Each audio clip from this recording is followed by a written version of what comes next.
Hey everybody, thanks for joining me here and thanks for checking out my podcast. Don't forget to subscribe to my YouTube channel and click the notification bell for new episodes. You can also find Shine Without Shame on Spotify and Apple Podcasts. I think there's truth to that, certainly. And I'm curious, I know you and I spoke a little bit before we started the podcast about your experience going to business school and being an entrepreneur. And I guess it sounded like you were saying that there is a certain frame of mind or just an attitude that comes with going through that sort of training and creating the skill set that can be amazing to have that creative exploration and building something, but it can be really complicated to when it comes to feeling successful or feeling like you have to work so hard, you have to work yourself into the ground in order to be successful. It's a very particular kind of mentality. I'm just wondering, what from that experience, like what has that meant to you? And now that you're going through you've been going through this process of growth and healing and shifting your perspective, like how do you look at yourself now as an entrepreneur, or even thinking about, there's just kind of maybe thinking about, there was one way to look at success. Has it changed now? Absolutely. that you're evolving? Yes, dramatically. I think my idea of success before was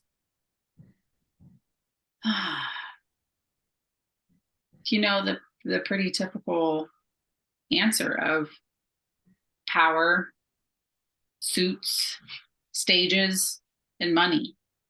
And until I achieved those things, it was work as hard as you can, as much as you can, as fast as possible. And it almost cost me a lot in my life going down that path. And I had a really hard time redefining what success meant to me because my ego was so attached to the power, the stages, the suits, and the money. I felt like those things I was only worthy if I had those things. I didn't think I was worthy of love from anyone or love from myself unless I had those things. Or if I was working every day, day in, day out, around the clock to achieve those things. And I could tell you all the things that I'm doing. It's like I prided myself on being busy. If I wasn't busy, then who was I? And I think there are a lot of hustle cultures throughout the country, and San Francisco is definitely one of them. And I think when you say you're an entrepreneur in San Francisco or anywhere in the country, it means different things. In certain states, it means you own a hardware store. In San Francisco, it means that you've raised $2.2 million. In DC, it means that you have a government contracting. It just means different things everywhere. And I think what I had to learn is it doesn't matter where I live. What does it mean to me?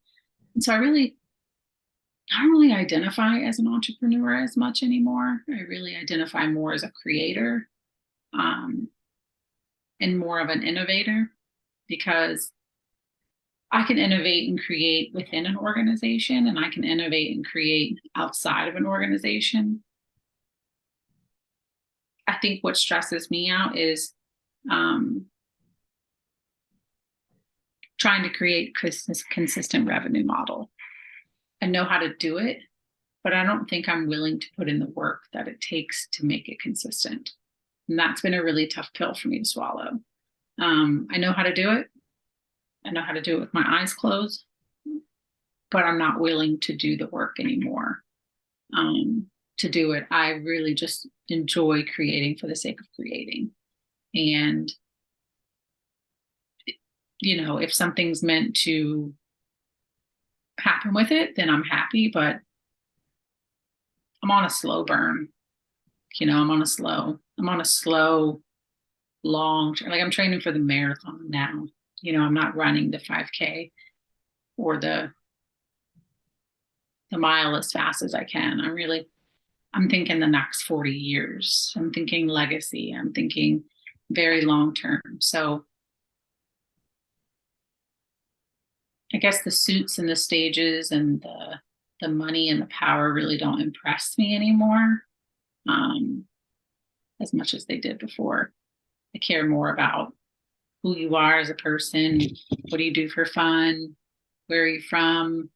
What are you reading? What are you creating? What's your passion? How are you contributing to society? What kind of world problems are you solving? You know, that's kind of more my focus these days. Sounds like you're empowered as you speak about it as well. It does, because, and I don't want to at all diminish what you've shared, but I do want to comment that from what I hear kind of around the world, but in the pockets where I hang out, this is something that this is like becoming a pattern, maybe even a trend around the world. This idea of the only way to succeed is to work harder, more, faster, longer. Like that is something that I think it's a value system that somehow it's always been there, but the more the Mm-hmm. supersize, the more is seems to be what's valued even more. And it's like, huh, Mm-hmm. is that true? Is that based on truth? And that's what I hear you saying, anyways, or at least that's the spirit of what I hear you saying. Is I had to look at that, and as I'm growing and developing and evolving myself, no, that's not something I have to identify with in the way that I did. It's not a part of your value system in the same way. Maybe Mm-hmm. Mm-hmm. is what I was feeling in your words, and that to me that's so empowering, because it's like you, it's like I hear you saying, I know I can be successful. Mm-hmm. Just it doesn't have to look that way. And so there's freedom in that, in my mind. A lot of freedom. It's my husband told me for many years before I actually got this. He's like, it's not about what you can do. It's like, what do you want to do now? You've proven that you can do so many things. And I don't know that I would change anything. And that's what's hard about it, because I think a lot about like how can I help people avoid these things? But I don't think you can. I think you have to go through your own journey and your own process to get to this place of wisdom. You have to earn it. Whatever that journey looks like for you is your prerogative. And some people, I mean, you can just tell people who have had experiences and have this wisdom about them. It wasn't all sunshine and rainbows for them the whole time. And those are the people that we turn to the most for advice. And those are the people that are role modeling ways of being in the world. Um, but yeah, I mean, I guess it is very empowering. It's about doing what I want to do and not what I have to do anymore. And that's such a blessing, because I didn't come from an environment where my mom didn't have that choice. My mom still doesn't have that choice. And there are plenty of people in this country that don't have a choice. Plenty of people in this country that would listen to what we're talking about right now and think we're out of our mind, because they are in survival mode. They they don't have time to think about what to do, and if they want to be called an entrepreneur or creator, they're thinking about how they're going to get the next meal on the table, and how to juggle cleaning their house and grocery shopping and someone watching their kids while they go work a second job. They're not thinking about how to be in this world. They're surviving. And I think it's difficult. I think what makes that, going back to that conversation of growing, I think it makes it really difficult to grow when you have been surrounded by a lot of survivalists. Because for me, it feels like I'm leaving people behind. It feels like there's a little bit of guilt in that. Like I'm leaving people behind, but I've had to teach myself over time that everybody's on their own journey, and I got to keep going so I can come full circle and contribute to the solution in a larger way rather than helping someone individually. Um, most of the people that are in survival mode aren't coming into therapy. They haven't. They're not thinking about. They're not reading self-help books. They're in survival mode, and when you're in survival mode, you're the most impulsive, most reactive, probably most angry, for a lot of people, and it's troubling. It's troubling because they need the most help, but a lot of our services aren't helping that community. Yes. And what I hope and aim to do with this podcast is one little teeny tiny contribution is for those who are listening who may have taken the time to listen or watch the video is to promote the idea that everybody has capacity. Now, everybody's capacity is different, but we all have the capacity to grow, and we have the ability to evolve, even in ways that don't have anything to do with being an entrepreneur. It's about what, in our conversation, you're sharing about where you came from, some of your experiences that were keeping you in survival mode in an earlier stage of your life, and then the awareness and the willingness to work through them. But it's talking about that journey, and like you're saying, kind of modeling it can be done. It doesn't you don't have your journey, your purpose in life doesn't have to look like mine, like Justine's, like anyone else's. It's about the evolution, the change. At least that's what I really think is the most important to promote, and to have all different kinds of people who look different, who are from different backgrounds, saying this, and that's what I hope this space offers people. Is I'm hearing all kinds of different people talk about change and progress, and in their personal lives and in their communities. And it's recognizing, or I guess coming to a place of understanding that, that is possible. You don't need $1 million to make that happen. You virtually don't need any money to make, or any extra money to make that happen, but support of, and resources and tools of some kind.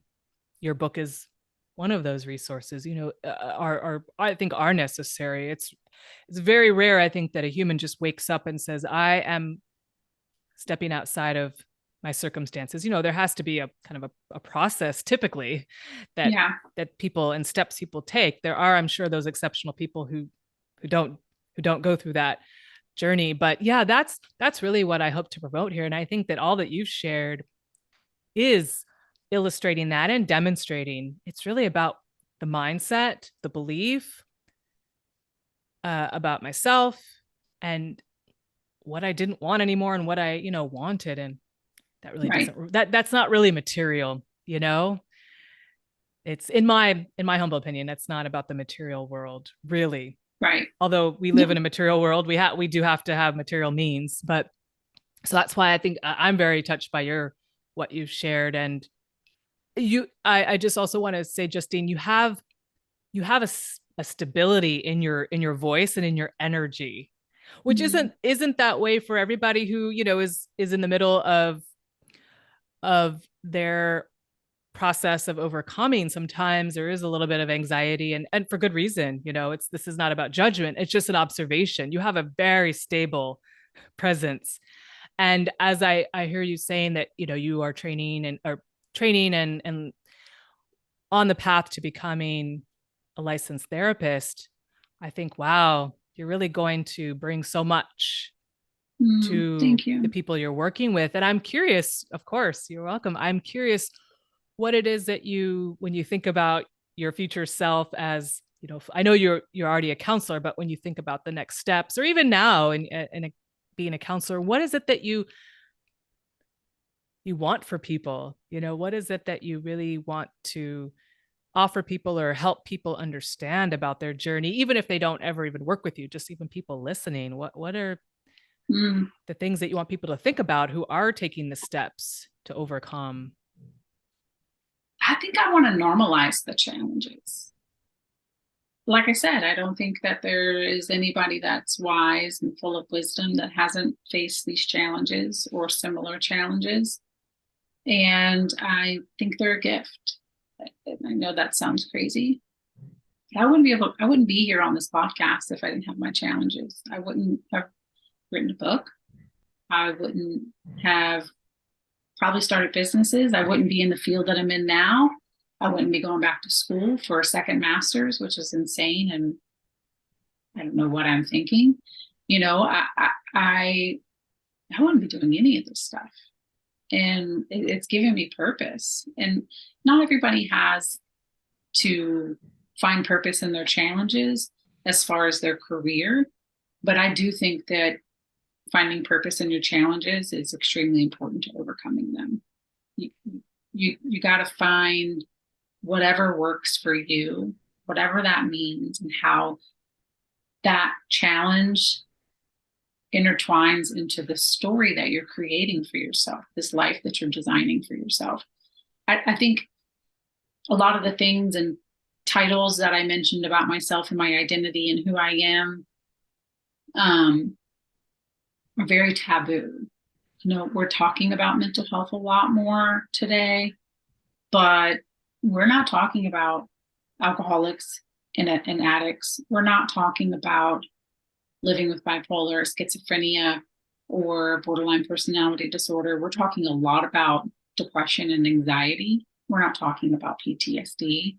We're not talking about abuse. We're starting to talk about boundaries, but we're not talking about assertive communication versus aggressive communication. We're not talking about these things. But I think out of all that, I think the reason why I am going back to school and kind of upping the ante from being, I don't want to say just a substance abuse counselor, but the reason why I want to practice outside of addiction is because the people that I really want to work with are people like me who have a severe mental illness and addiction. They typically go hand in hand because the addiction is the way you self-medicate before you even know you have a mental illness. You self-medicate because you feel differently.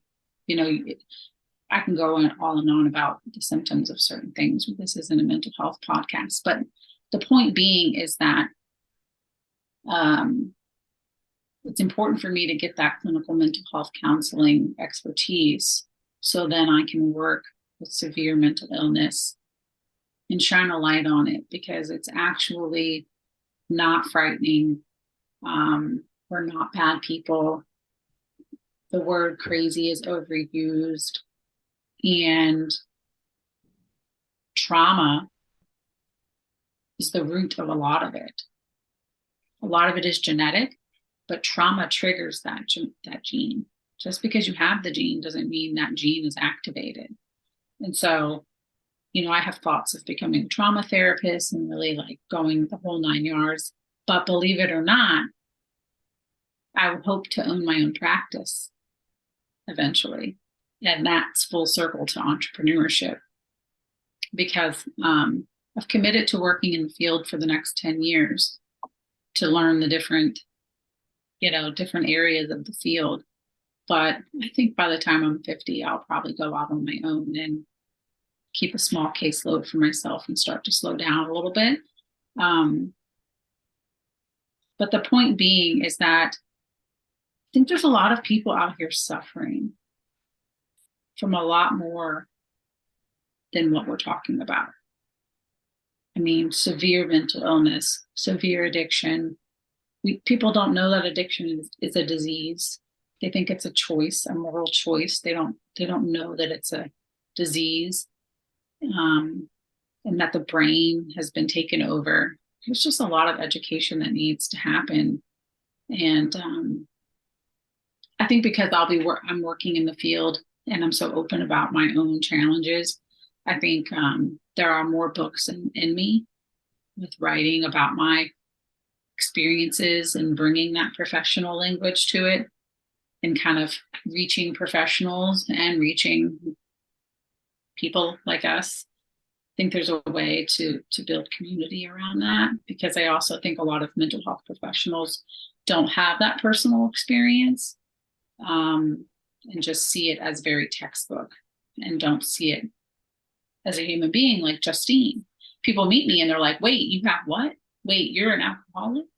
Oh, you're too pretty to be an alcoholic. These things that people say is ridiculous. It just feeds into all of those stereotypes.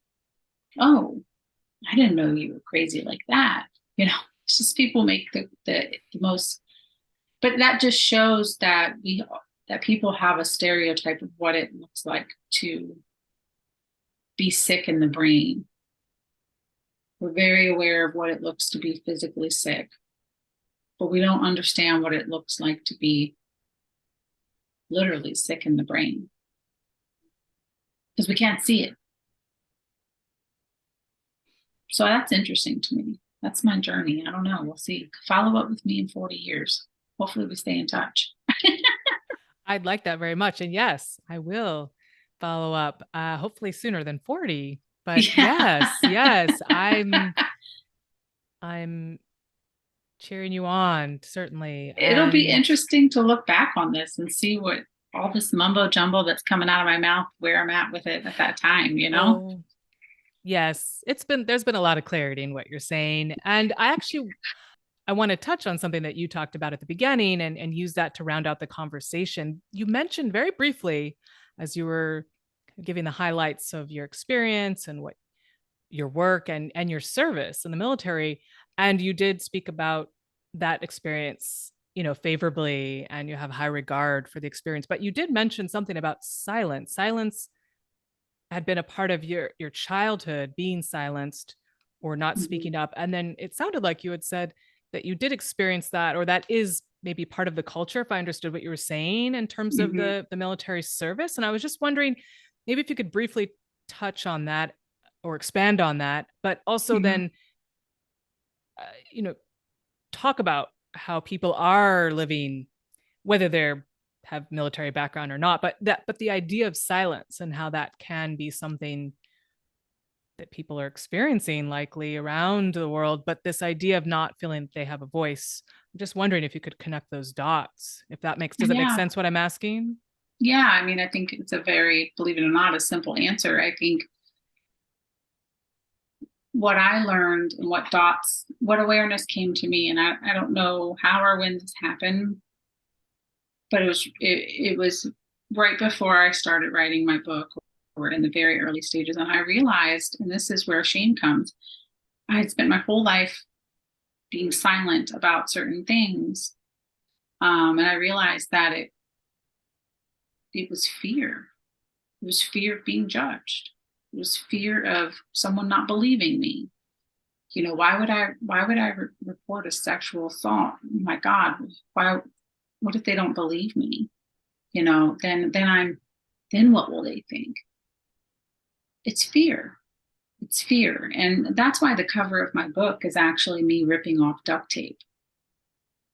I'm ripping off duct tape, and it really only means something to me. A lot of people don't understand the concept of it. They're just like, cool cover, that's it, cool story. But it means a lot to me because it's me ripping off the duct tape, and I'm in this like crazy, amazing photograph experience, but I'm dripping wet and this rain is pouring, and my hair's all wet and I'm just ripping this duct tape off. And it's really about like, I will not be silent anymore.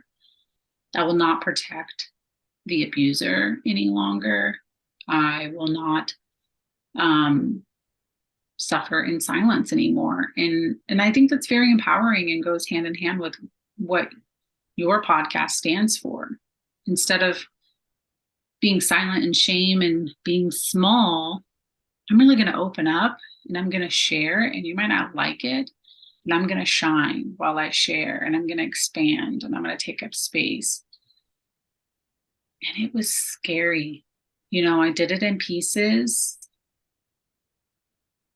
and then I kind of came out the floodgates pretty hard. But um,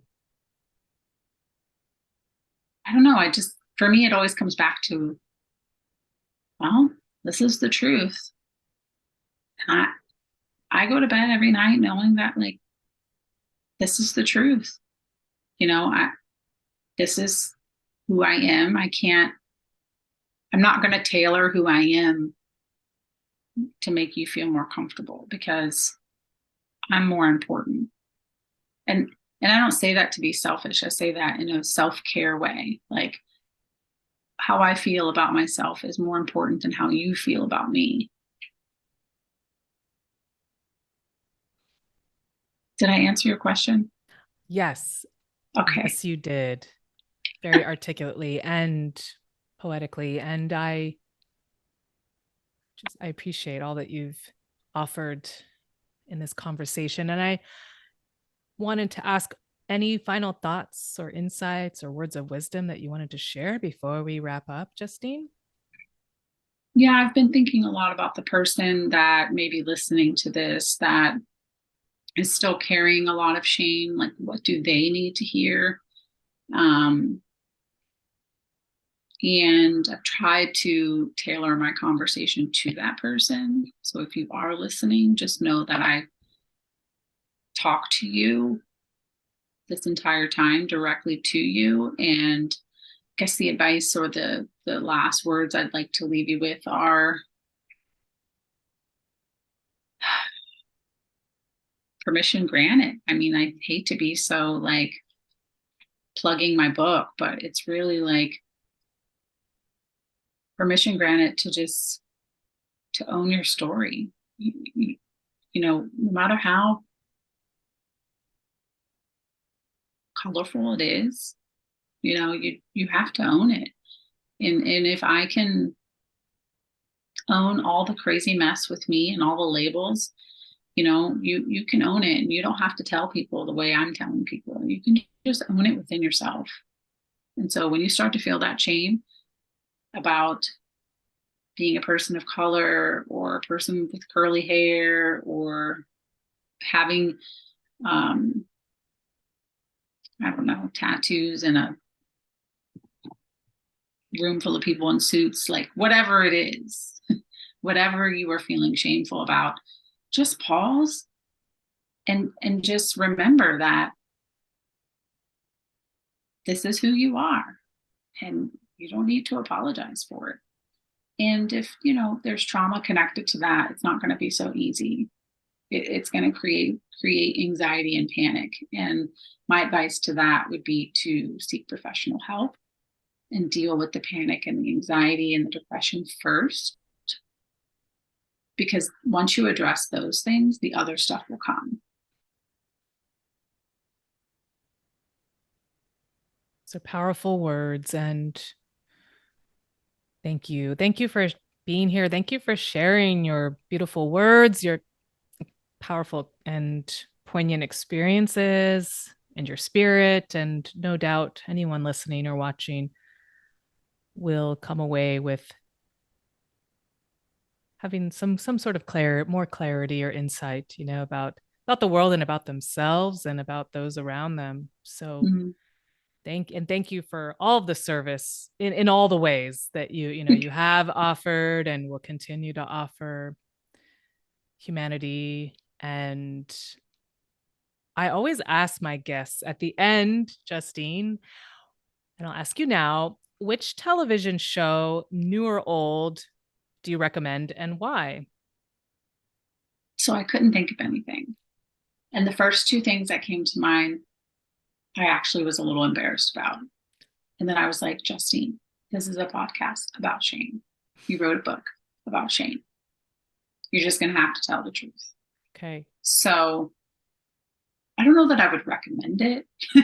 It's just the show that I enjoy. I think it's because of the field I'm in, but shows like Quarters in My 600 Pound Life really intrigue me. And I think that kind of ties into what I said, what I want to contribute in the future, this podcast. It kind of actually brings it full circle because um, they are living their lives very differently. And they are feeling so much shame. And so many people spend every day watching that show, judging them. And I watch that show and I feel nothing but compassion for them. And I'm very aware of the process that they're going through and the challenges. And they're growing just as much as anybody else in recovery. I think it's something that, again, we're not talking about. We're not talking about hoarding as a mental illness and overeating and obesity as a mental illness. You know, Overeaters Anonymous has been around for decades. We're not connecting the dots between Overeaters Anonymous and obesity. We just think obesity is a choice. We're not really connecting the dots.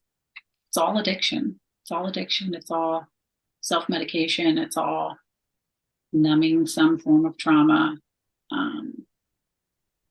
and rewiring the brain.